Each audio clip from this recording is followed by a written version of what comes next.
जोहार नमस्कार मैं रविंद्र कुमार सुंदर के और माया भाषी गाना सोची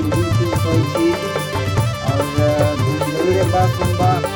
चला हमारे भाई में तो हाँ सब्सक्राइब करें शेयर करें।